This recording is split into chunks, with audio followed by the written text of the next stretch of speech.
English Friends, let me just summarize what I've said in English.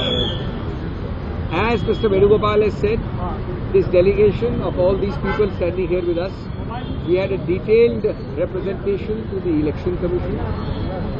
We have told them and we have demonstrated according to us, beyond doubt and beyond any matter of controversy, that the RO has passed a perverse order. A order akin to writing 2 plus 2 is equal to 7, not 5. Why do I say so? The Election Commission's own law, the Representation of People's Act, has a section 33A which says that you have to disclose. This is a requirement of only disclosure. But first, you have to disclose only those cases which have a punishment of more than 2 years. But above all, only those cases where charges have been framed. The process of framing charges is a judicial process. A judge frames charges. Now, as a kindergarten or first year law student knows, the first step is a private complaint. That private complaint may be baseless, may have no legs to stand on. So the second stage is the taking of cognizance by the magistrate, a judicial element, an independent element. He may or may not take cognizance. There is an amendment to the law which says that before Mr. Judge you take cognizance, you must issue notice to the potential accused. Ms. Natarajan only received a notice to come to the court and tell the court why cognizance should not be taken. That means the notice she received was before any cognizance was taken. Number 3, any kindergarten and first year law student knows that without cognizance, no criminal case exists in the eyes of law. There is no criminal case merely if I allege something against somebody else without a cognizance taken. Number 4 is more absurd. You have rejected Ms. Natarajan's nomination on the non-existence of even cognizance, which means there is no criminal case which she could have disclosed. But you have done it at the first stage, whereas the section which I have just read to you, 33A, says that after cognizance, if it is taken, then there will be investigation.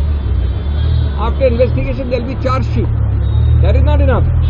The section says after charge sheet, the judge must frame charges. Had the judge reached the stage of framing charges, she would be obliged to disclose.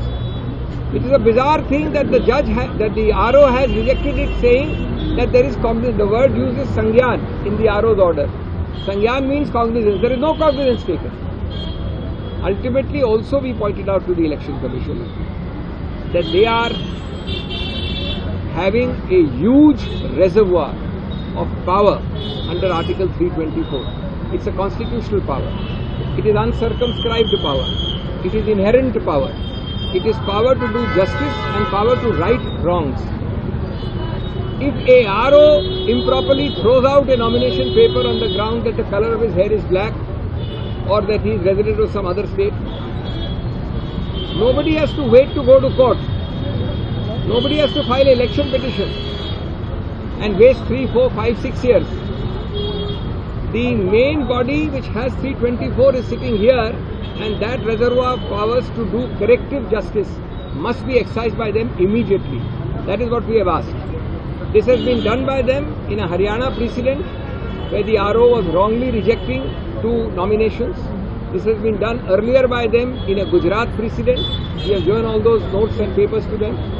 We hope and trust that the EC will realize that this creates a very bad, distorted, non-level playing field. A non-level playing field strikes at the heart of democracy.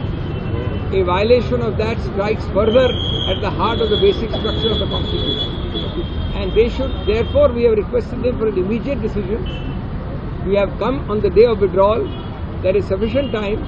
This is a completely egregious, blatant, patently unlawful, without law order. And it should be set aside immediately is our request. Thank you very much.